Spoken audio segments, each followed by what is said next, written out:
అందరికీ నమస్తే। ఈరోజు నేను ముల్లంగితో పాటు వాటి ఆకులను కూడా ఉపయోగించి నేను ఫ్రై అయితే చేయబోతున్నాను। చాలా బాగుంటుంది। దీన్ని రసంతోటి, సాంబార్ తోటి, కర్డ్ రైస్ తోటి, చపాతీస్తో తింటే చాలా బాగుంటుంది। ఇప్పుడైతే ఇది ఎలా చేయాలో చూద్దాం। ముందుగా 2 ముల్లంగి దుంపలను తీసుకొని బాగా క్లీన్ చేసుకోవాలి। ముందు క్లీన్ చేసిన తర్వాత వాటి పైన ఉన్న లేయర్ని తీసివేసి ఈ విధంగా చిన్న చిన్న ముక్కలుగా కట్ చేసుకోవాలి।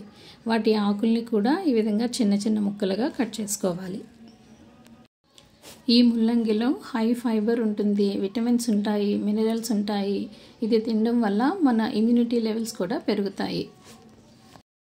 ముల్లంగి వాటి ఆకుల్ని ఈ విధంగా చిన్న చిన్న ముక్కలుగా కట్ చేసుకున్న తర్వాత ఒక 2 మీడియం సైజు ఉల్లిపాయలు చిన్న ముక్కలుగా కట్ చేసుకోవాలి। 2 పచ్చిమిరపకాయలు, ఒక 5 నుంచి 6 వెల్లుల్లి రెబ్బలు, కొద్దిగా కరివేపాకు కూడా తీసుకోవాలి। తీసుకున్న తర్వాత ఇప్పుడు పోపు అయితే వేసుకోవాలి। స్టవ్ వెలిగించి పాన్ పెట్టి కూరకు సరిపడా ఆయిల్ వేసి పోపులు అయితే వేసుకోవాలి। జీలకర్ర, ఆవాలు, మినపప్పు, శనగపప్పు ఇవన్నీ వేసి కూడా కొద్దిగా మనం ఒక 10 సెకండ్స్ పాటు ఫ్రై చేసుకోవాలి।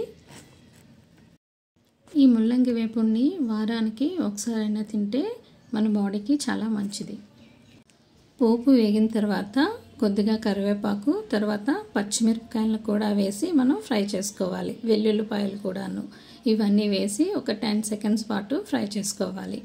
ఇవి ఫ్రై అయిన తర్వాత మనం ముందుగా కట్ చేసి పెట్టుకున్నాం కదా ఆనియన్స్, అవి కూడా వేసి ఫ్రై చేసుకోవాలి।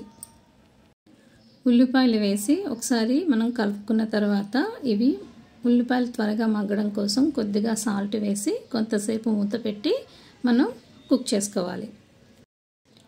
ఈ ముల్లంగి వేపుడినైతే పెరుగన్నంతో తర్వాత టమాటా పప్పుతో తింటే చాలా బాగుంటుంది। ఈ రెండింటి కాంబినేషన్ కూడా మీరు తప్పకుండా ట్రై చేయండి।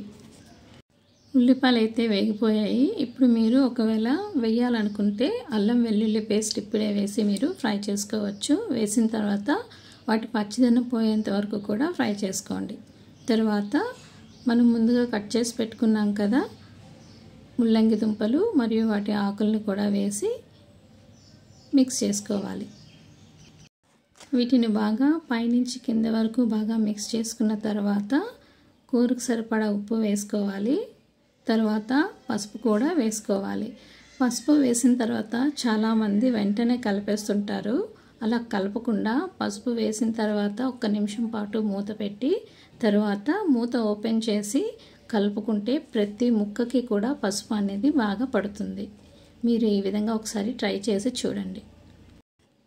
ఇక్కడ చూడండి, ప్రతి ముక్కకి కూడా పసుపు అనేది చాలా బాగా పడుతుంది। ఈ విధంగా బాగా మిక్స్ చేసుకున్న తర్వాత దీన్ని అయితే మళ్ళా మూత పెట్టి ఒక 4-5 నిమిషాల పాటు కుక్ చేసుకోవాలి।